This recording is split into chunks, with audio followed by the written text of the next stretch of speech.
that the students at Vanderbilt University have in reference to the movement itself. I understand that this is a national movement. Right. Is that correct, that this is a national movement? What are some of the goals that students have in reference to, and how well represented are you when you talk about student representation in this particular organization at Vanderbilt University? All right, well, first I just want to say that the youth has an opportunity to change the course of history. You can't be neutral on a moving train. We've got to take a stand at some point. And you see the youth doing that in the presidential campaign, getting involved increasingly behind especially Barack Obama, but all three candidates. So I think one of our main goals as an organization is to get the youth energized behind social movements in general. But in terms of the Nashville movement, I think it's important that we recognize that, yes, we're privileged students, but we're part of a larger community. We're all part of a larger body, and that we need to understand that there are people in this larger society that are being disenfranchised, that are oppressed, and that we all need to work together to break those chains, break those bonds, and we can do it. We have that potential inside of us. So I think raising that consciousness is important, and also organizing students, because I think too many students are apathetic.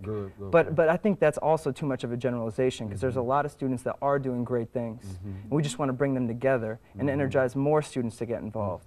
And eventually, you know, if we're all working together, the student community, the religious community, everyone coming together, we can do some big things, and we have a lot of hope. Now you're also part of the Nashville Power Project. Yes, the Homeless Power Project.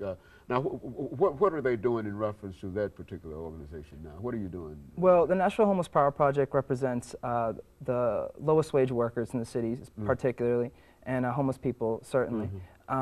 And they're doing a lot of work trying to secure adequate housing, higher wages, trying to change some of the legal structure that discriminates against poor people, because poverty is not a crime. And that's their main focus, and what we're doing as a student organization is teaching Vanderbilt students about what's going on in that respect in the city, and helping them out where they need help. It's a conscious raising kind of activity that you think that the two of you are involved in, make people aware of what is going on, and then hopefully they will become involved eventually into what you're doing.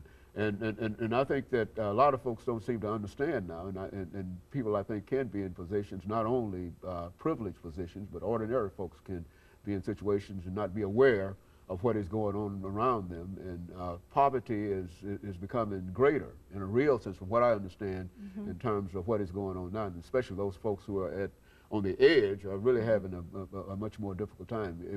Was that a fair statement that we could make in reference to some of the people that the two you have an opportunity? What about the people that you have an opportunity to see? I would say so, Dr. Haney. I mean, in a recent study by the Center on Budget and Policy Priorities, Tennessee is the fifth highest state in the nation when you look at the widening gap between rich and poor.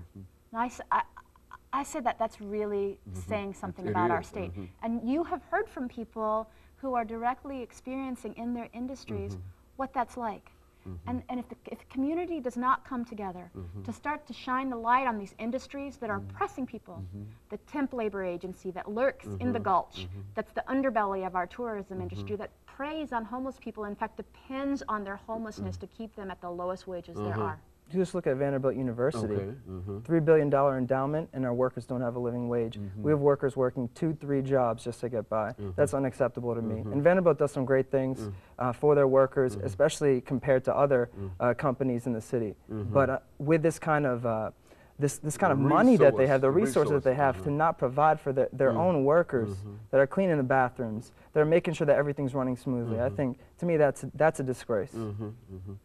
Well, and I think that we're talking about people who are not affected by the gas situation, which is to say these are people who don't have automobiles themselves, and if people, then things are especially bad too if they're not making living wages and then have to buy gas and et cetera. It's a real problem, and I think that the two of you represent an organization, I think, that is meeting a real need, a conscience level raising organization, I believe, and that's a very, very positive thing. We've got about 15 seconds for the two of you to make a statement before we end this segment for today.